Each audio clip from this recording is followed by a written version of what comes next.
Welcome back for part 2 of my 50,000 mile service. Right now, Keith is just finishing up tightening my belt. Well, I'm marking that as a witness so I know how far to turn this. Adjust your belt properly. It's your belt in line.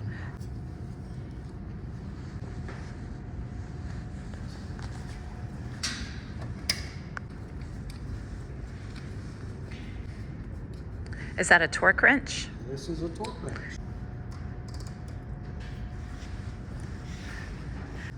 This is to retorque the axle, and I just made the adjustment for each adjuster on each side. But right now we're torquing the axle.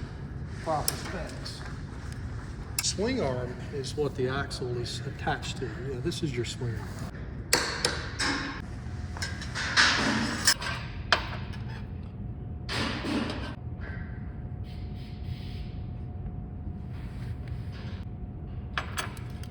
That's your 1/2 to 9/16 adjustment. Check out your brake fluid. We're supposed to check this at intervals and make sure you have a proper or as least amount of moisture content in this brake master cylinder, front and rear, as possible.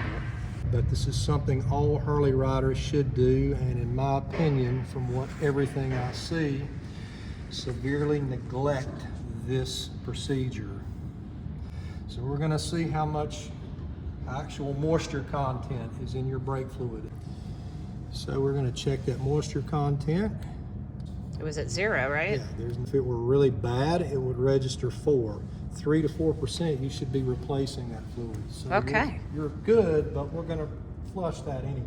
What this dealership does, every 10,000 miles, people tend to neglect this, and it costs them lots of money on their ABS units.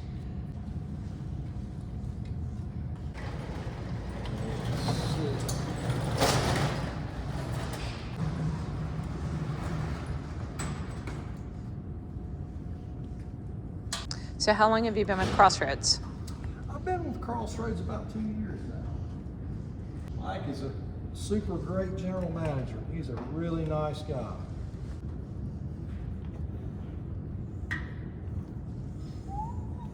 It's got to feel really good working in a place that, you know, wants you to go above and beyond. Oh yeah, yeah. There's truth to that.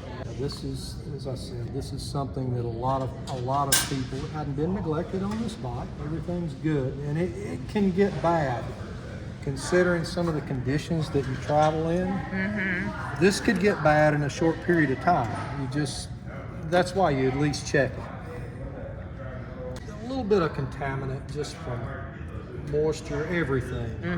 Expansion, contraction. So do you have to manually pump it through? This is creates a vacuum, so it actually pulls fluid from that all the way to the back. All right. And this is flushing the brake line.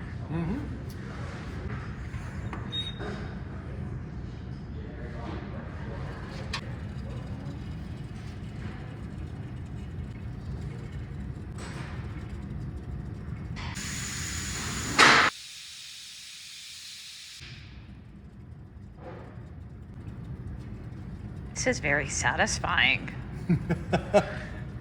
See your brake fluid get flushed out. Yeah, I'm really excited to share this. There's a lot of people, they just drop their bikes off. They don't really know what happens. They just, you know, true. They have no idea what it would look like to have the brakes flush. Well, this is it. This is something that, again, is kind of stress safety that really should be done. A lot of people ignore this. Something that we do regardless of whether it's wanted or not, because it's a safety issue. It's done every 10,000 miles. Okay. Now, Harley Davidson recommends this every 2 years. That's the official recommendation. What they found out is after 2 years, you're gonna have enough moisture in it where you should be replacing it. So y'all heard it. Go get your brakes flushed. If it's something that you haven't done, it's really important. If you haven't done it in the last 2 years, or as Crossroads recommends, doing it every 10,000 miles. It will save you easily $1,500 to $1,600 on a ABS unit that has gone bad because it's not been maintained. And that happened more than you think. Also, just the peace of mind, knowing that when you press on that brake, it's going to work. Yeah. So we're going to do the same thing with the front brakes? Do the same thing with the front brakes. Making sure it holds pressure and it's doing what it should do. Okay. Nice. And then the fill line is that little mark. That's your actual fill line. Nice. It's easy to see. When it gets stuff in it, it's a little harder to see. Oh. So that's what it looks like inside. Rear brake master cylinder. Very important. And now Keith is just cleaning that up. Keeps contaminants from getting in there.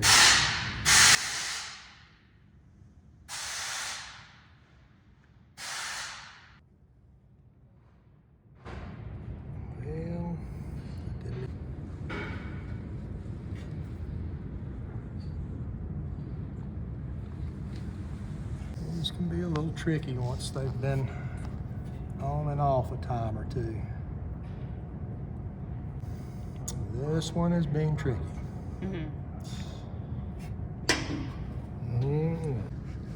It's just happy it's off, going woo!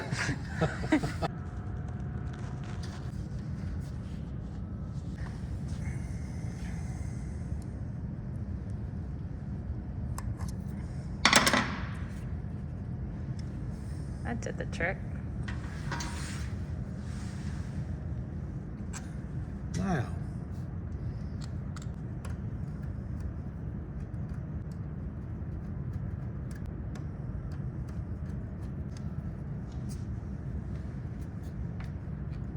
So what's your favorite road to ride around here? Boy, that's a hard question to answer. Boy, I'll have to think about that. Yeah. Man, I don't know about my favorite. Probably one of the most scenic roads that's close around here that I've ridden is basically 321, 421 out of the state till you get to Trade, Tennessee, and cut across on 67 and come back towards this area on 88. It's kind of scenic. I rode 88 yesterday and I decided to go towards Lansing, but the sign said that if I went that way, I would be in, what part of Tennessee was that? It was Trade, on Trade, yeah. Trade, Tennessee, Yeah, they had the sign for that. I could have gone there or Lansing, and there's nothing in Trade, Tennessee. It's just scenic. yeah. Winding roads and cow pastures. It's so beautiful up here, though. It's pretty when the leaves turn. That's probably the best time to see that. Look at your air pressure, see your tires, where the tires will get a little further. Okay. This is a way to check the air pressure. Nice and easy. No bending over. Just raise it up and turn the tire.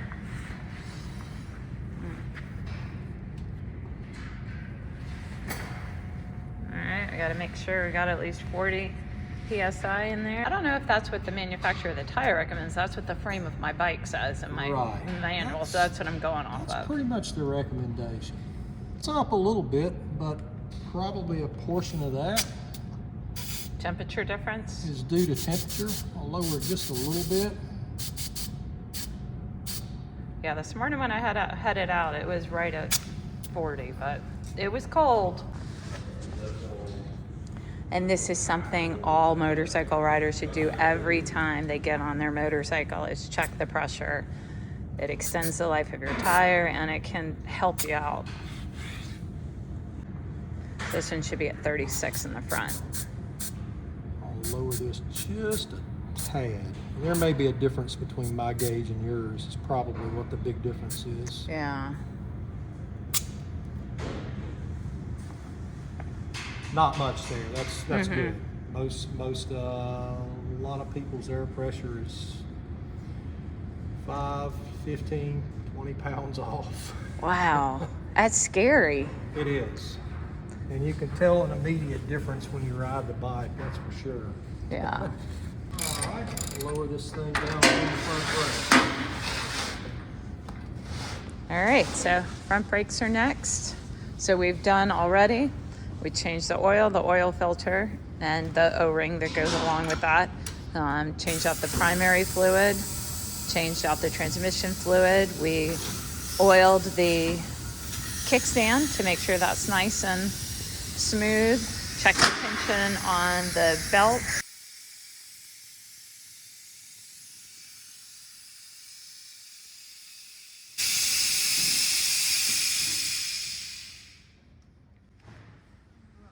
We adjusted the belt and then flushed out the brake fluid, the rear brake fluid. Also cleaned the air filter and tightened one of the battery, I guess it's a battery connector or harness. It's just one of your battery terminals. I love it. We're taking the top down. But look how beautiful this bike is. I love this look.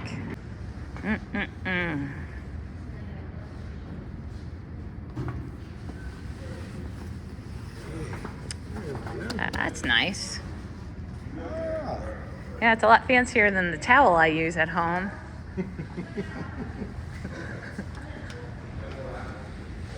So right here I notice there's a window and I don't see any fluid in it.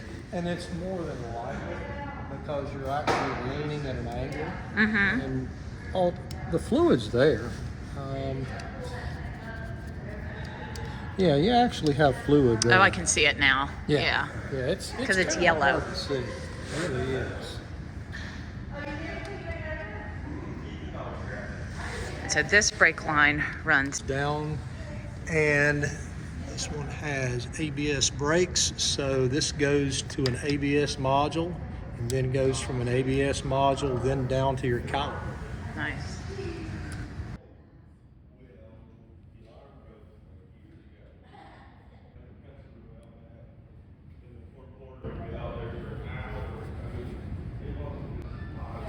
You want to avoid getting any kind of fluid on painted parts.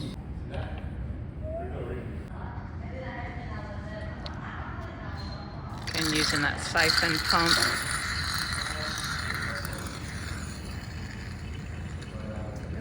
Siphon that right out of there.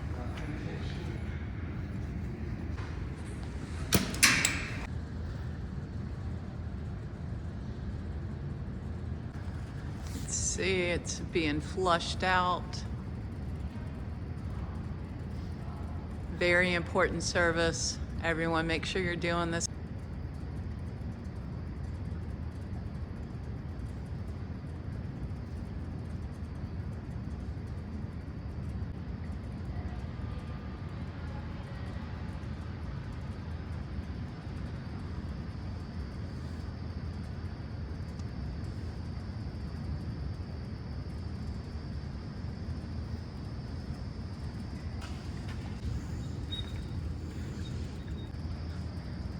So is there a point that you have to replace the brake line? Does that degrade over time?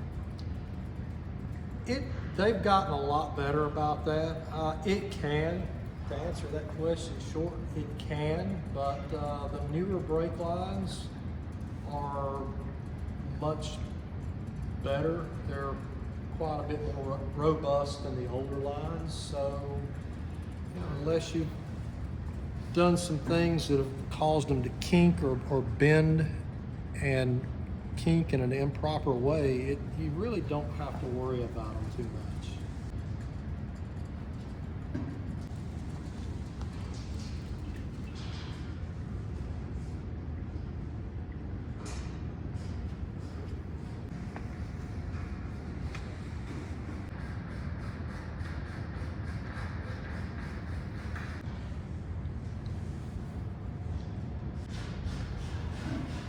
Yeah, I can easily see the fluid now. It's a little tough to see it through the sight glass sometimes. You can see it, sometimes you gotta put a little light on it.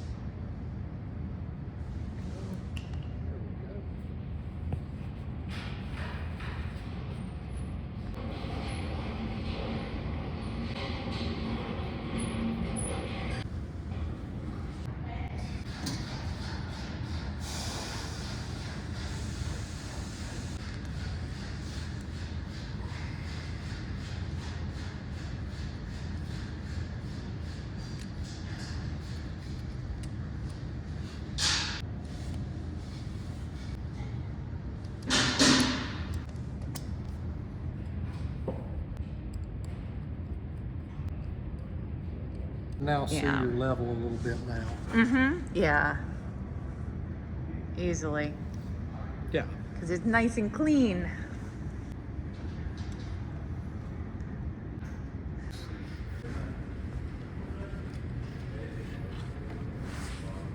I'm gonna probably not check your fasteners up here right now because we'll deal with this later.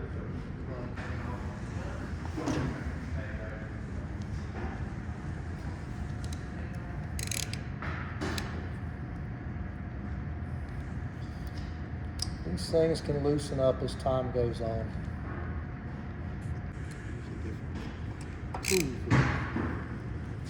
We'll use a different tool for that one.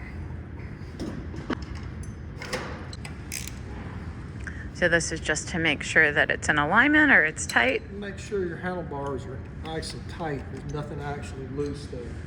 Yeah, everybody. It'll take a little bit of time and kind of blow off your oil cooler just a bit there. Got a lot of little debris that's built up on that. Just clean it off a little bit. So how does this work? It's not liquid cooled, right? So that's what's called oil cooling. So what happens is oil actually from the pump, from the oil pan and the pump, gets drawn into the engine and it circulates it through these coolant manifolds, through the heads, through the cooler. So yeah, this is what's called oil cooling. I'll loosen up all this stuff. Now And I'm real careful when I wash that. Like I never put a pressure washer or anything on there. on this one. Yeah, I try not to use a pressure washer really on. Won't kill this. Yeah, you don't want to use pressure washers down here. That's near those bearings. I'm gonna spray this. It's gonna get dusty. Okay.